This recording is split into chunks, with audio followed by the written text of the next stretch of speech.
You're here. Welcome to the Masterminding Success podcast. They say if you want to be successful in business and in life, then surround yourself with successful people. So pull up a seat. The mastermind is about to begin. Oh, hey, you made it. Glad you could join us for another episode of the Masterminding Success podcast. We're your hosts, Keith Wheeler and Nuria Colby. And what are we going to be talking about today, Nuria?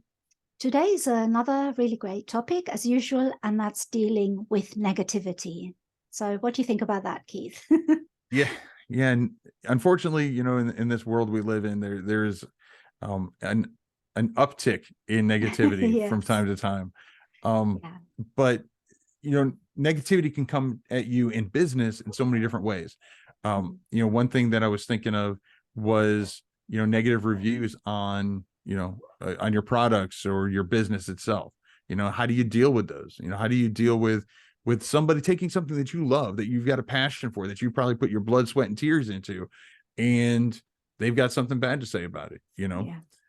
People say that, everybody's got an opinion, whether it's right or wrong, right? How do you deal with that? If someone leaves you a negative review on one of your books, for example, how do you personally, because you can't do anything about it, that Right. review stands, Right. but how do you personally deal with it in your own self? Part of it is, whenever you go into any kind of business or anything where you're putting yourself out there, that you have to have a little bit of a thick skin and understand going in. And I think if you know going in that negativity is a possibility, or I would say a probability, you're probably going to get some kind of negativity, whether it's warranted or not. If you go in knowing that and you're prepared for it a little bit, it doesn't hurt as much.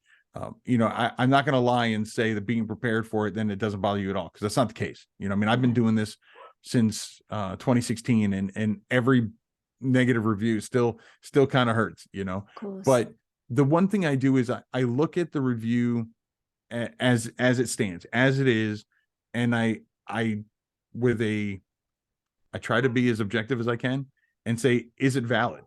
Are they making valid points? Are they, if they say that it doesn't look like it was well edited, there's a lot of grammar, is that right? Are there a lot of grammar mistakes in it? Did I get it edited?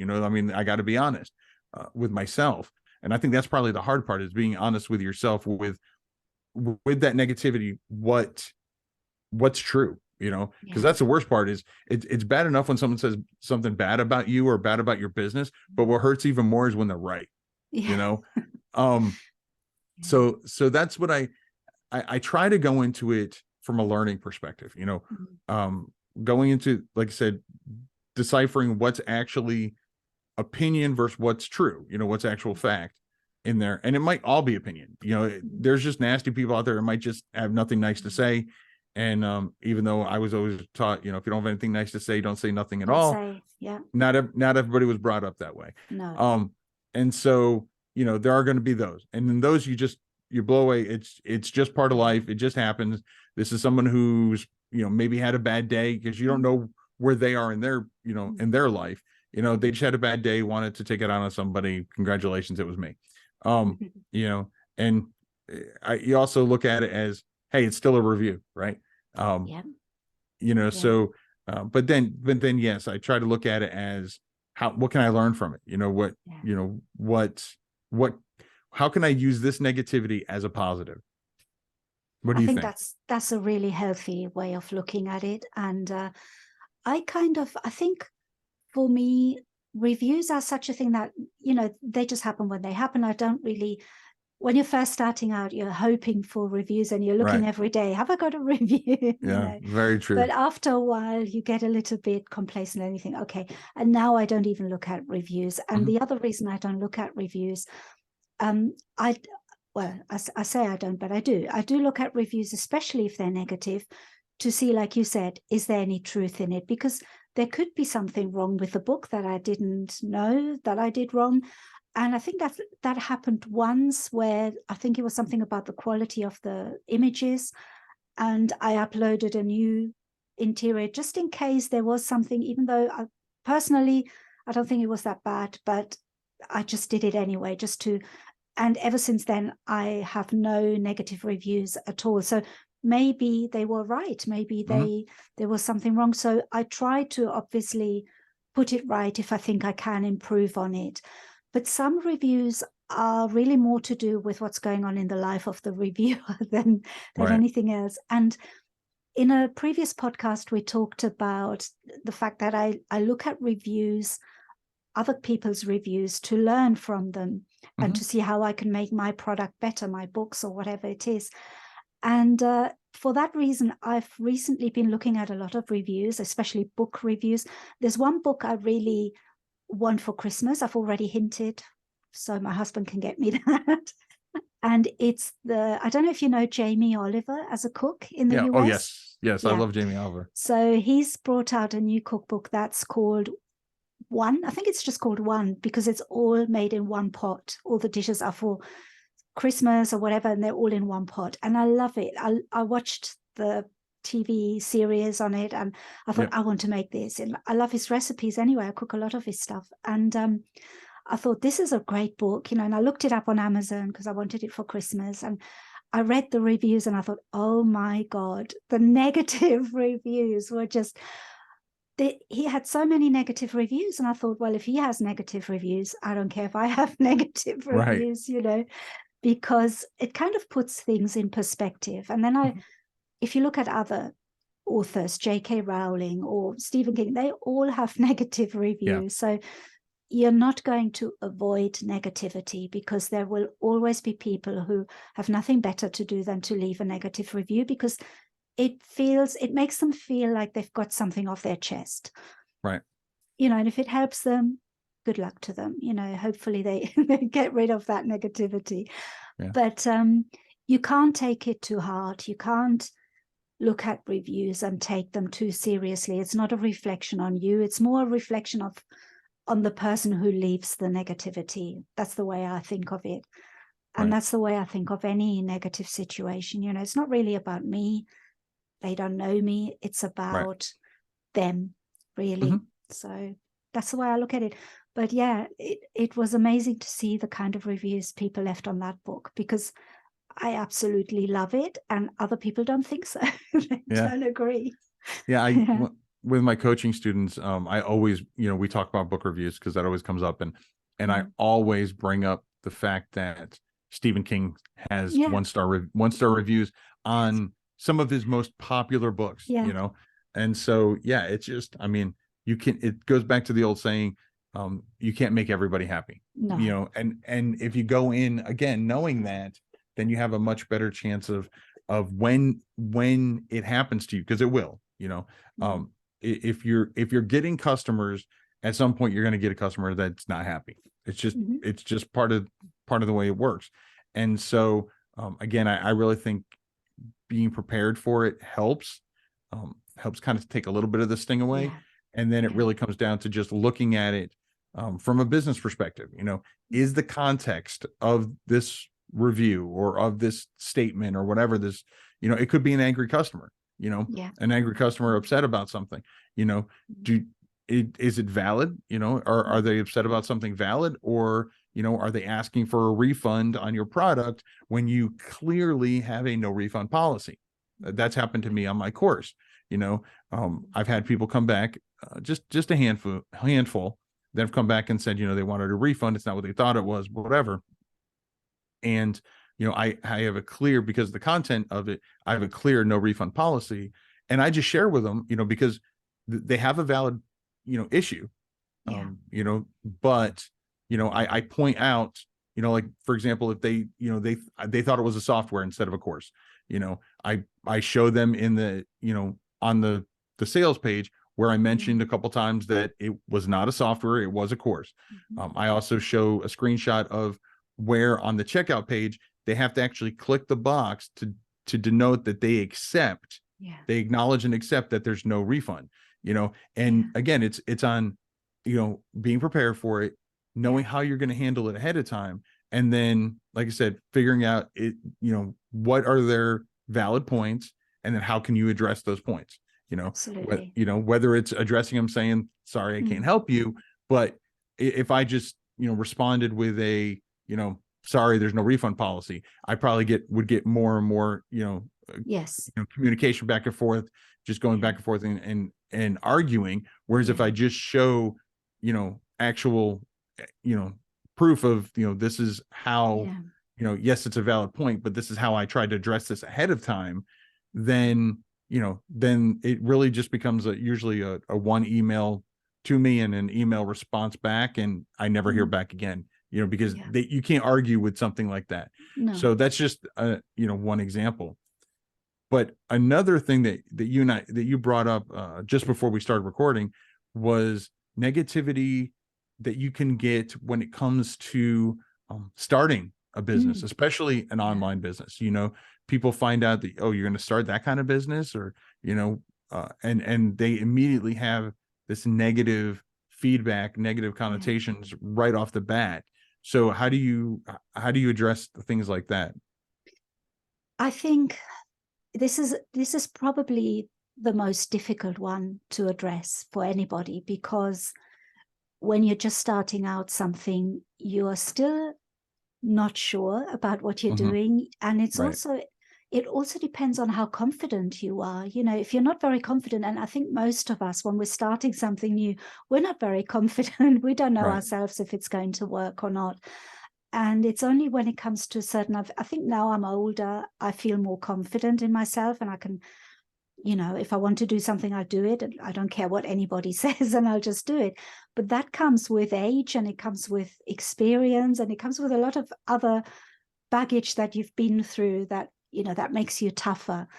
But if you're very young, you're starting out, I mean, I can give you so many examples of especially women that wanted to start their own little businesses, and they've had no support from their other half or no support from their family.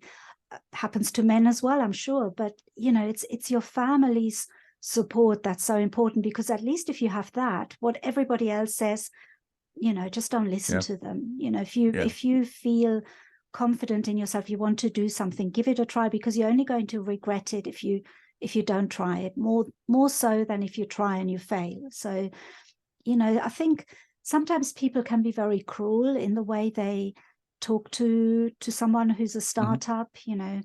Oh, don't, you're not going to make any money with that. Why don't you get a proper job? You hear that quite a lot. Yeah. That, especially with in the digital world now. Yes, absolutely. I remember when I was doing my jewelry business, I created a website, and I've forgotten the name of the company. There's a company that helps you create websites. It's not Shopify, it's a competitor.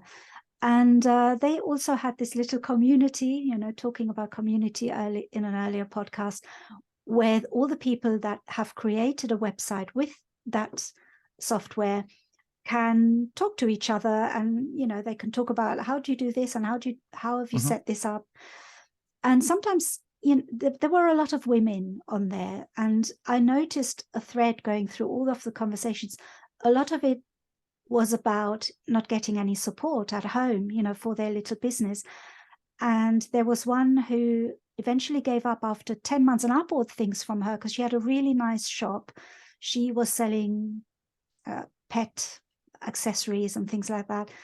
And I thought she was running it really well. She had customers, and after 10 months or so, she closed it down. And it was because her husband had decided that she wasn't spending so much time with him, and he was having an affair. And she said, I don't want to risk my marriage, and I need to give up. So all along, this poor woman had negativity from the beginning. You won't make money with this, it won't work. She built it up only for it to come crashing down. So I think if you get negativity right from the start, you have to kind of, if they're people you care about, obviously, then explain to them why you want to do it and why you think it will work, and ask for their support. Say, support me in this, because this is something I want to do.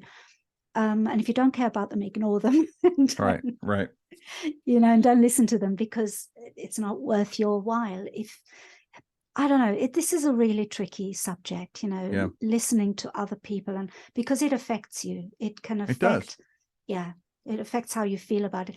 Have you ever experienced that in anything? It's funny because you said earlier, you said that you're more confident in it because you're older. Yeah. I'm older and I'm still not confident. No. And a lot of new things, because change is different, or change is different. Change is difficult, and also I know a lot of people, many women who, when I'm at the age now where I've got the empty nest syndrome, Yeah. and where they do try something different, they try something new, they start something later in life. Yeah. Many times, I know you were saying that a lot of young children or young kids, teenagers, early 20s, they're a little less confident in what they do, but in a lot of times they're not. A lot of times they That's true. they're straight out of That's true. college or university, whatever you want to call it, and they've they're gung-ho, they're going to take over the world, and they have that confidence that being beat down by life has taken away from other people, but I really agree with 100% with what you said, where you need to find someone in your life, whether it's your significant other, a family member, a friend, somebody online, somebody who's in your corner. It's because there's a really good chance that when you're starting something different, even if you're confident about it, there's still that negativity in your mind. There's still that apprehension, that fear of the unknown. And when somebody that you care about, their opinion, is feeding into that negativity, it's a lot easier to just agree with them and either not do your business altogether, or you do it, but you're already doing it planning on failing. That's so true. You can be hard-headed like I am, whereas I'm all about trying to prove people wrong. Me too. Tell me I can't do something, and you watch how successful I am. Tell me you can't do something, and you do it with bells and whistles, and you write a book about it. Yeah, exactly. And so, but I promise you, whatever your business is, there is somebody out there, whether it's in a group forum or somewhere else, that is in your corner, and you can use them as kind of a sounding board on ideas, and use that positivity to kind of fight off the negativity. And unfortunately, in some people's lives, the negativity is a greater power than the positivity that they have. And that's sad to hear, but I'd be naive if I didn't know that it's the case. I've seen it. I think that's one reason why I try to show as much positivity to people as I can. It's kind of lame, but for the last 7 years, I've had the same New Year's resolution, and the New Year's resolution has been, it's the only one I've ever kept, but I've kept it, and that is every day to make one stranger smile. And it sounds corny, but you don't know what kind of mood or what kind of situation the person you're dealing, the cashier at the restaurant or the cashier at the store is dealing with. And many times they're laughing at me, not with me, because I'm kind of a goofball, but I don't care. It's about trying to spread that positivity.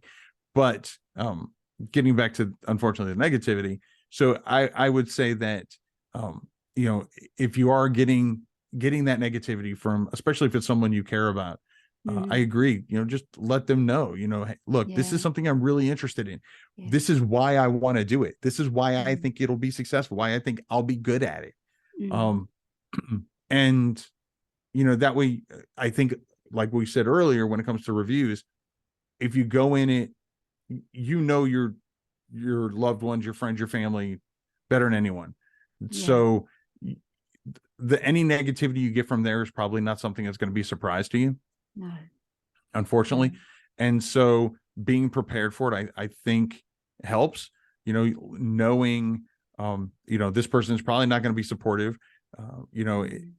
Many people will say, to take the, if someone's not being supportive, kick them out of your life or whatever. that's a lot easier said than done, depending on who they are in your life. Yeah. But Absolutely. what you can do is just don't bring up that topic when you're talking to that particular person. Mm-hmm. You know, again, it goes back to preparing yourself. I know that nothing good is going to come of this conversation if I talk about my idea for, you know, this new TikTok channel or whatever, or this new business. Nothing good's going to come of it. So I just won't bring it up, you know? So that's another way. I really think it goes back to just preparing yourself for that confrontation, whether it's a negative review or a negative comment from, you know, a sibling or a parent or a spouse, and, you know, and just knowing how you're going to, hopefully you never have to deal with it, but being prepared if you do is, I find to be a lot more helpful. Yeah, I think you made some really good points there. And I think it isn't, you know, it's one of the hardest things because, you know, I'm very lucky because I'm getting a lot of support from my husband, from my children, you know, that I get all the support that I need. So it's been easy for me in that respect. But obviously I do know that it can be a completely different situation. I've been through that as well. And it is hard when it's somebody that's close to you and they're not encouraging you. How do you deal with that? And I think everybody has to deal with it in their own way, according to whatever ammunition they've got at their disposal to deal with it, you know. And like you said, I think you really said something there that was in tune with me. Don't bring it up. Sometimes that means obviously you can't talk about it, but then maybe you can find another place where you can talk about it. Like one of the reasons I know about all a lot of these people that are not having any support is because of that group I told you about, where a lot of ladies were talking about it from, you know, what they were experiencing at home. But also when you go on Facebook, there are a lot of groups for business women, and they kind of support each other, and because maybe that's not what they're getting at home. And there are stories that you hear that you think, how tough is it for people that are not getting that support? But there's still a way around it. You know, you can still find a community or find a friend that will have an ear open. And if you can't find it, my emails are always open for anybody who needs support in that respect. And I think, you know, what you said about making a stranger smile every day, that's such a good idea. I try to do the same thing. I try to give people compliments when I can, you know, when somebody's doing a good job, because that's so important. It's so important to get that positivity and to feel positive and to feel that you've achieved something and that you're going to achieve something. And that can be promoted in a community setting. Right. You know? So I think it's very important to have that. Yeah. I agree. And you know, just to echo your comment, on the podcast, in the descriptions is our email address. You know, we're always about positivity and you know, trying to encourage people. You know, business as hard as it is, you know, dealing with customers, dealing with things that are out of your control, whether it's the customer's, you know, perspective. It could be, you know, if you're selling a physical product and, you know, there's a lot of shipping issues and things like that. You know, if you're dealing with, you know, like we deal with books, you know, I could have a great book and the book is edited fine, everything else, and the person from Amazon that was delivering it, you know, kicked it with their boot and it's got a giant boot print on it. I have no control over any of that, you know, and so it can be very frustrating. And so you really need to find someone, whether it's a friend, a loved one, or a community, like you said, that you can bounce ideas off of. You know, we had the whole whole podcast on masterminding, but you know, just for some positivity, just to, you know, bounce ideas off of, to you know, if you're having a bad day, just someone that you can talk to, because they're going to happen, especially when you first start out. You know, it's going to seem like if you don't get sales early, you know, really early on, all those negativities that you had about yourself, and then all the negativities you're hearing from others is just going to be, you know, added on to when you see no sales. You know, if you just published a book or you just opened up your business and, you know, you don't see the the onslaught of customers that you expected. You know, it's going to happen. And I think part of it, like I said, is being prepared for it, knowing ahead of time, and knowing ahead of time how you're going to handle it. But it's super important that you have at least one person in your corner, regardless of who it is, whether it's someone you know, in real life, or IRL as the kids call it, or if it's somebody, like Nuri or I, who you just know through the podcast and emails or whatever. You need to have someone in your corner that's behind you, regardless of what happens, that's willing to listen to your the issues that you've run into, maybe have some suggestions on ways to fix it, but also just, again, sometimes you just want someone to vent to. You've had all this negativity, and the worst thing you can do as a human being, as well as a business owner, in my opinion, is to let all that negativity just build up inside you. You've got to share it, not share negativity, but share your your feelings on that negativity. Share it with someone.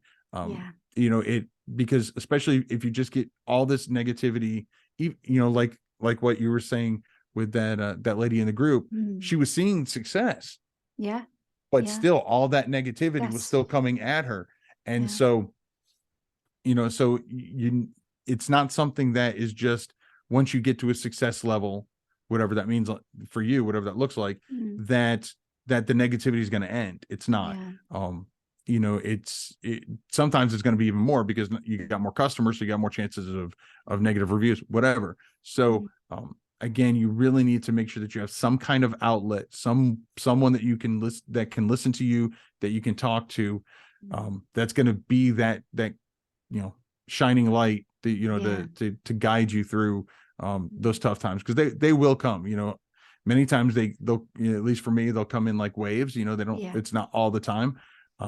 But yeah, they're, I'm blessed that I've got, like you said, family and friends that stand by me. But I'll tell you, there was many times that, when I first started, whatever new business, venture I'm on, that I was negative about it myself.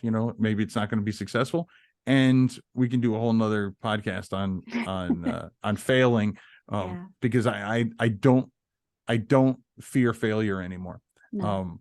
But it's a lot harder. It's a lot harder to fail when you've had negativity coming at you, telling you were going to fail, because then it's like, now you're just proving them right. And I think that's one reason why I have that mentality where it's like, tell me I can't do something. I'll get it done. But yeah, so I really think you need to be prepared for the negativity, whatever it is, and find out how you're going to cope with it, and planning ahead, knowing ahead of time how you're going to address it makes it easier, so you're not kind of on the spot when it happens. But you've got to find some kind of positivity in this world, in this business world as well, because that's what's going to help you through those other downtimes.